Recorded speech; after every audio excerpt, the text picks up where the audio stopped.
RCP Notícias.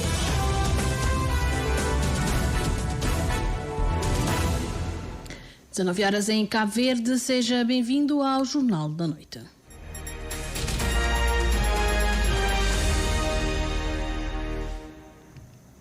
Uma vez mais, boa noite. Cabo Verde vai ser o primeiro país a receber um terceiro compacto do MCA, graças ao reduzido nível de corrupção e elevado índice de democracia. Este é um dos sublinhados do encontro entre a delegação de senadores norte-americanos e o primeiro-ministro cabo-verdiano Ulisses Correia Silva. O encontro aconteceu na Ilha do Sal e trata-se da primeira de uma série de visitas da delegação do Senado norte-americano a 5 países africanos. A reportagem é do Vítor Sousa. O primeiro-ministro cabo-verdiano Ulisses Correia Silva recebeu hoje uma delegação do Senado dos Estados Unidos da América, liderada pela senadora Patty Murray, que também preside o Comitê de Apropriações do Senado. A senadora Patty Murray mostrou-se satisfeita com o encontro e, sobretudo, com a escolha de Cabo Verde para iniciar um ciclo de visitas a 5 países africanos. We had an amazingly great conversation with your Prime Minister about our shared values. Tivemos uma ótima e maravilhosa conversa com o primeiro-ministro. Partilhamos valores, em particular da democracia. Este país é um dos nossos melhores parceiros e um brilhante exemplo para todos nós sobre o quão importante é a democracia. Falamos sobre a segurança militar, cibersegurança, falamos também sobre o desenvolvimento económico e saio deste encontro realmente bem impressionada e com uma boa opinião sobre este país e da importância de continuarmos a nossa relação.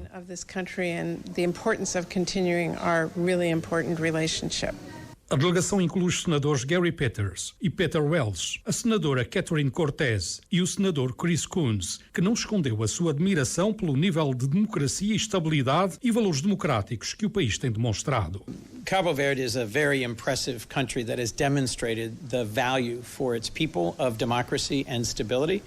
Tivemos um encontro bastante positivo com o primeiro-ministro Ulisses Correia Silva sobre a longa e profunda relação em termos de segurança, na parceria do desenvolvimento e parceria da democracia. Abordamos diversas questões como a erradicação da malária, a possibilidade do Corpo da Paz retornar a Cabo Verde, o compacto Millennium Challenge. Espero que haja um terceiro compacto. Será o primeiro país do mundo a ter um terceiro compacto Millennium Challenge. Nós só estabelecemos parcerias de longo prazo com países que têm um nível reduzido de corrupção, um grande índice de democracia e uma imprensa livre. Por isso estamos esperançosos de poder ver uma parceria regional. Falamos também de Cabo Verde como um modelo para muitos outros países da região. A CEDEAO assistiu a muitos golpes de Estado no último ano, então é importante que haja uma democracia forte, estável e duradoura em Cabo Verde. Por outro lado, trabalhamos juntos para combater o tráfico humano e o tráfico de drogas, a pirataria em alto mar, a pesca ilegal e o roubo de recursos, por isso é uma parceria fantástica. Estou grato por termos iniciado a nossa visita a 5 países da África, começando pelo nosso mais importante parceiro de cooperação. And I'm grateful that Chair Murray began our visit to 5 countries in Africa with this most important partnership. O encontro da delegação dos senadores norte-americanos com o primeiro-ministro cabo-verdiano decorreu em Santa Maria, Ilha do Sal, e trata-se da primeira visita da delegação do Senado a 5 países africanos. Com a abertura da embaixada na cidade da Praia, a Índia quer estabelecer laços fortes com o nosso país. A cultura é o veículo de aproximação escolhido. É assim que Mindelo acolhe o primeiro festival de cores que, na cultura daquele país, representa a partilha de energias positivas entre as pessoas. O Holi assinala ainda a chegada da primavera. O José Pedro Santos acompanhou a primeira edição do festival. Com a nomeação do primeiro embaixador residente na capital do país e da abertura há poucos dias da chancelaria da Praia, a Índia quer dar sinais claros da sua vontade de estreitar os laços de amizade e cooperação com o Cabo Verde. Escolhe a cidade do Mindelo como palco da realização, de forma oficial, do primeiro festival de cores Holi. Um evento milenar que marca o início da primavera naquele país, uma fábula da cultura indiana do triunfo do bem sobre o mal, recorda o diplomata Sanjeev Jain. Um dos mais conhecidos é a história de um rei sedento de poder, Hiranyakashipu, que queria que todos no reino o adorassem. Numa reviravolta irônica, o seu filho revelou-se um devoto fervoroso de Vishnu, um dos deuses da Trindade. Isto enfureceu o rei demônio pediu ajuda à sua irmã Olika, que era imune ao fogo, para matar o seu filho, queimando-o numa pira. Olika sentou-se na pira com o rapaz, mas a sua imunidade, a sua da vida, foi milagrosamente transferida para o rapaz devido à sua devoção de Vishnu. Olika morreu no fogo. Esta história simboliza o triunfo do bem sobre o mal.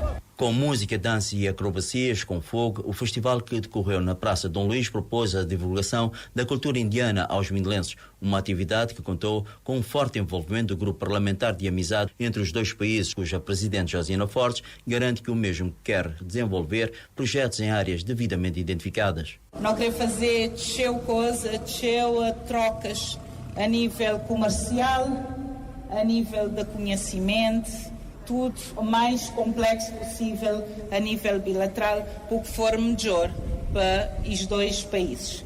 Já tem em cima da mesa alguns projetos de trocas de experiência a nível de tecnologia, agricultura, saúde, recursos hídricos, entre muitos outros que nós estamos a trabalhar nesse momento, mas o senhor embaixador, junto do grupo de amizade, mas para dizer que era importante dar a conhecer a população também a importância que tem as trocas culturais. Iniciativas aguardadas com expectativas pelo Presidente da Câmara Municipal de São Vicente, Augusto Neves, que quer crer que as cores do Festival Holi sejam janelas de oportunidades. A Índia é um país muito forte, muito potente, e toda a energia que isto traz a nós, para São Vicente e para Cabo Verde, é sempre muito bom. E as cores, de certeza, têm a nós essa entrada na primavera, né? Dá-nos mais energia, mais força para não enfrentar a vida, as dificuldades, com firmeza, com força, porque de certeza que melhores dias está à frente e nós temos que seguir nessa grande luta para trazer para São Vicente tudo aquilo que é melhor. Esse arranque desse grande festival para nós já tem um significado enorme, porque é mais uma força que nós também temos na São Vicente. Por ser Mindelo uma cidade que respira cultura, Augusto Neves espera que as futuras edições do Festival de Cores Holi tragam mais energia para o fortalecimento da vocação do município que preside. Mindelo acolheu o primeiro Festival de Cores Holi promovido pela Embaixada da Índia em Cabo Verde. A Câmara Municipal de Mosteiros quer levar o Café do Fogo a património mundial. A variação, liderada por Fábio Vieira, está a trabalhar nos termos de referência desta iniciativa. A reportagem é de Nilton Pires. O presidente da Câmara Municipal de Mosteiros diz que a idilidade mosteirense tem trabalhado para fazer do Café do Fogo um produto de alto valor acrescentado para a economia local. Transformar o Museu do Café do Fogo num produto turístico de excelência é um de vários desafios elencados por Fábio Vieira. A nossa ambição é que o museu seja transformado num produto turístico de alto valor acrescentado para a nossa economia. E é um desafio enorme e esperamos contar com o apoio do Governo neste sentido. Mas essas parcerias que estamos a trazer para Mosteiros, com o Museu do Café de São Paulo, possivelmente com o Centro de Ciência do Café de Portugal, é sobretudo para criarmos um quadro, permitirmos a mobilização de parcerias, de recursos, para darmos o salto que almejamos dar em matéria do Museu do Café. O Museu do Café do Fogo vai, nos próximos meses, albergar a Casa do Clima, uma iniciativa enquadrada no Programa de Ação Climática, em que Mosteiros é município piloto. Mais uma iniciativa que certamente vai permitir-nos mobilizar parcerias estratégicas para esse salto que nós queremos dar em matéria da museologia do café aqui no município de Mosteiros. A ideia é trabalharmos numa perspectiva de cadeia de valor do café, vermos as várias etapas, as várias dimensões da cafeicultura e podermos ter uma agenda comum de trabalho nos próximos tempos. O autarca mosteirense fala de várias outras iniciativas implementadas pela Câmara de Mosteiros para promoção e divulgação do Café do Fogo. De entre estas iniciativas, Fábio Vieira destaca o Festival do Café e o projeto Rotas do Café. Mas também neste momento nós estamos a trabalhar os termos de referência para a elevação do café a património municipal e a posteriori a património nacional. Portanto, são iniciativas que estão enquadradas dentro desta agenda local e neste momento estamos a lançar as sementes, sobretudo em matéria de cooperação descentralizada, para o trabalho que desejamos desenvolver nesta matéria. Fábio Vieira, presidente da Câmara Municipal de Mosteiros, à margem do Festival do Café do Fogo, a 10ª edição do Sertam, que decorre desde sexta-feira na cidade da Igreja, termina esta noite com a atuação do artista Romeu de Lourdes. E os católicos que festejaram hoje o Domingo de Ramos, em tempos de crise, a fé deve ser combustível para se superar as situações difíceis, defendeu Dom Orlindo Furtado, o cardeal e bispo da Diocese, presidiu a bênção dos Ramos e a celebração de Domingo de Ramos na Catedral de Nossa Senhora da Graça, no Platô, cidade da Praia. Jesus Cristo veio nos ensinar que com Ele também somos capazes de superar e mudar toda a situação. O mundo precisa de conversão. Nós precisamos de conhecer melhor Jesus Cristo, a sua mensagem e seguir os seus passos, aprendendo a ter uma relação de qualidade uns com os outros, como nós gostamos que os outros tenham connosco. Tudo o que se passou com a vida de Jesus ao longo da Semana Santa, nós vamos, em síntese, viver hoje.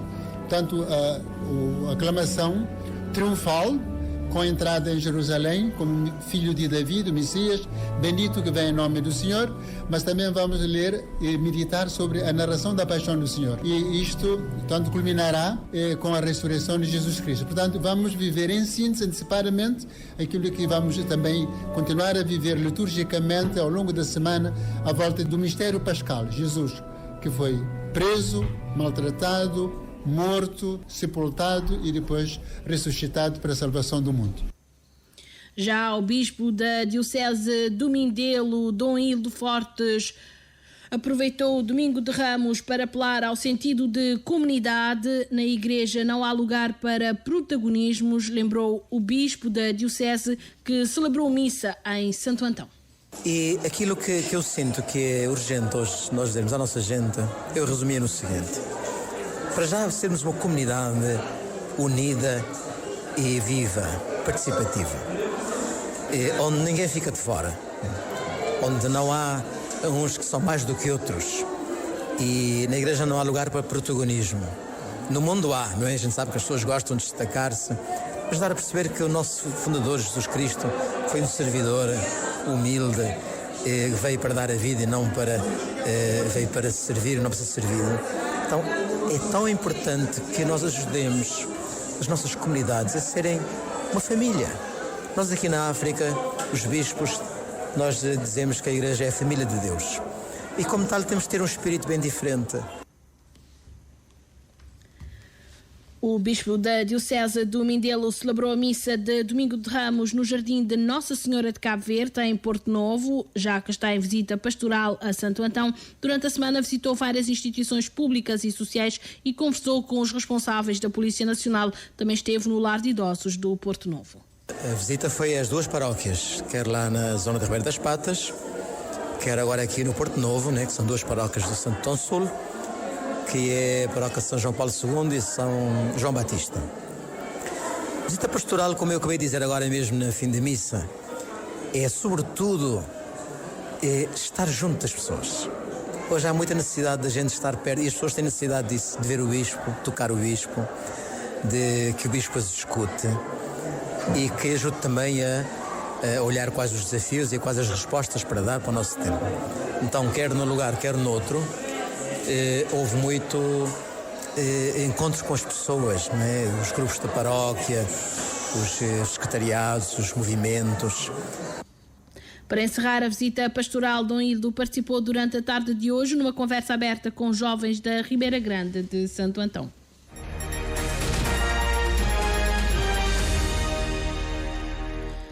A FIS do Sal qualificou-se hoje para a próxima fase do Campeonato de Cabo Verde no escalão sub-17. É a segunda equipa do Grupo A a qualificar-se para as meias finais. Juntou-se ao Batuque de São Vicente, qualificado na sexta-feira. Há uma jornada do fim da fase de grupos. O Grupo A já definiu os 2 semifinalistas, faltando apenas saber qual deles vai ficar em primeiro lugar. As duas equipas, o Batuque e a IFIS, defrontam-se na próxima terça-feira, dia 26. Os jogos acontecem no campo do centro de estágio da Federação Cabo-Verdiana de Futebol. As duas melhores classificadas do Grupo B, sediado na cidade da Praia, também devem ficar conhecidas este fim de semana e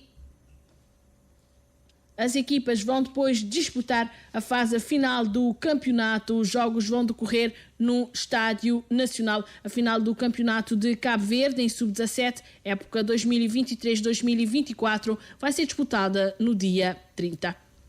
Na Ilha do Sal foram conhecidos ao início da tarde de hoje os primeiros campeões de atletismo nas Olimpíadas do Desporto Escolar. As provas aconteceram no estádio Marcelo Leitão e, segundo a coordenadora dos Jogos, Glenda Araújo, os Jogos têm sido um sucesso em todas as modalidades.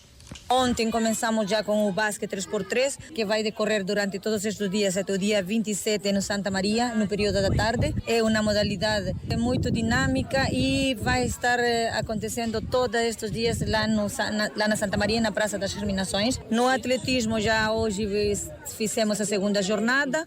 Continuaremos também aqui no estádio Marcelo Leitão com algumas outras provas e finais.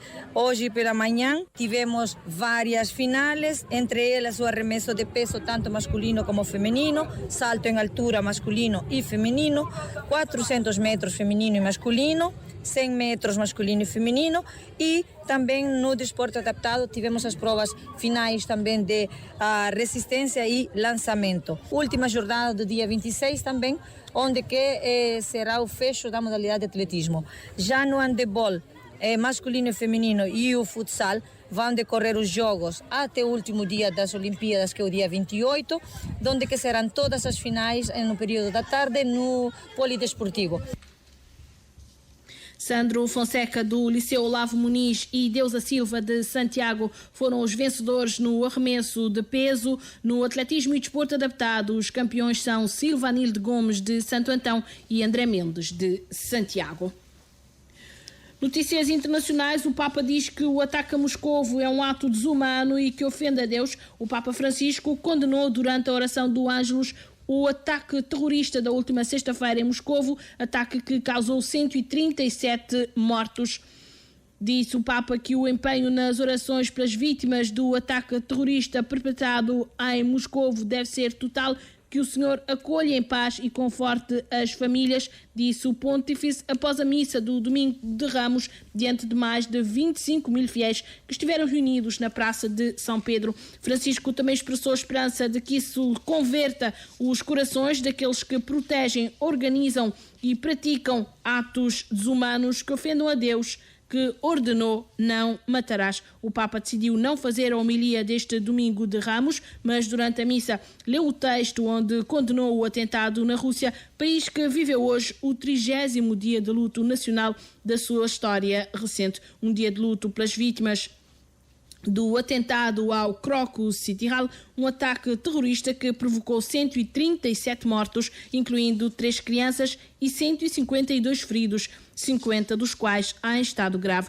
O presidente Vladimir Putin prestou hoje homenagem às vítimas. Imagens divulgadas pelo Kremlin mostram o chefe de Estado acender velas antes de fazer o sinal da cruz durante uma vigília numa das igrejas da capital russa.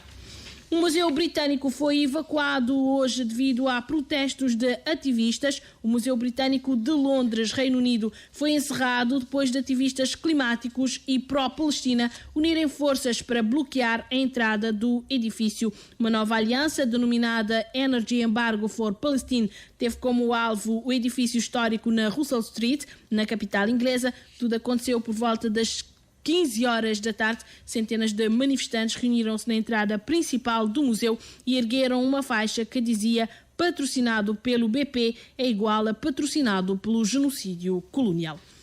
2 novos hospitais estão sob o cerco do exército israelita no sul da faixa de Gaza. relatou hoje a Organização de Ajuda Humanitária Crescente Vermelho Palestiniano. Segundo a Organização de Ajuda Humanitária, os veículos militares chegaram durante a manhã à zona dos hospitais Nasser e Al-Amal, na cidade de Khan Younis, no sul do território, num cenário de tiroteio e bombardeamentos intensos. Em comunicado, a organização referiu que ainda que um dos seus voluntários foi morto pelo exército israelita quando estava em Al-Amal, e relatou que foram dadas ordens através de drones para que todos os ocupantes do hospital saíssem sem roupa, enquanto o exército bloqueava as portas com dicas de terra.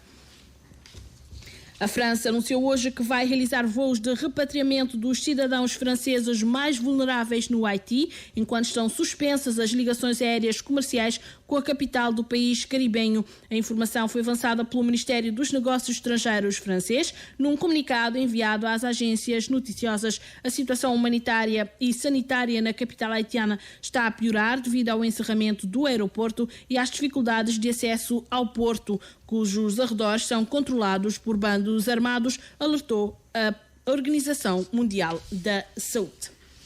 A tuberculose multiresistente persiste como uma crise global, disse hoje a OMS. A agência da ONU solicita mais investimentos para rastrear e tratar a tuberculose. A doença fez mais de 1 milhão de mortos no último ano. A reportagem é da Rádio ONU. A Organização Mundial da Saúde marca o Dia Mundial da Tuberculose em 24 de março com uma mensagem de esperança e urgência. Em meio aos desafios, a Agência de Saúde da ONU pede por liderança, investimentos e ações decisivas para reverter a epidemia que causou a morte de 1,3 milhão de pessoas em 2022. Como parte do esforço, a OMS lança um estudo sobre investimentos para rastreamento e tratamento preventivo da tuberculose. O estudo, desenvolvido com os governos do Brasil, Geórgia, Quênia e África do Sul, destaca o impacto a ser alcançado com a expansão do rastreamento e do tratamento preventivo da doença. A análise mostra que investimentos modestos poderiam levar a benefícios econômicos e de saúde significativos nos 4 países, com um retorno sobre investimento de até $39 ganhos para cada dólar investido. O caso de investimento foi lançado para apoiar os países na defesa e na alocação de mais recursos para ampliar o rastreamento e o tratamento preventivo da tuberculose, com o objetivo de atingir as metas estabelecidas pelos chefes de Estado na reunião de alto nível das Nações Unidas sobre tuberculose de 2023. Embora os esforços globais para combater a doença tenham salvado cerca de 75 milhões de vidas desde o ano 2000, a tuberculose ainda causa mais de 1 milhão de mortes a cada ano e afeta outros milhões, com enormes impactos nas famílias e comunidades. Da ONU News, em Nova York, Mayra Lopes. A agência da ONU solicita mais investimentos para rastrear e tratar a tuberculose. A doença fez mais de 1 milhão de mortos em 2022. Cerca de 410 mil pessoas desenvolveram formas multiresistentes ou resistentes da doença. Apenas cerca de 2 em cada 5 pessoas têm acesso ao tratamento. 19 horas e 23 minutos é o ponto final nesta edição noticiosa. As notícias voltam a estar consigo amanhã, quando forem 6h30 da manhã. Até lá, fique bem, fique com a Rádio de Cabo Verde. Continuação de bom domingo. Boa noite. Mais informações em www.rtc.cv e na aplicação RTC Mobile. RCV, o rigor da notícia e o melhor da informação.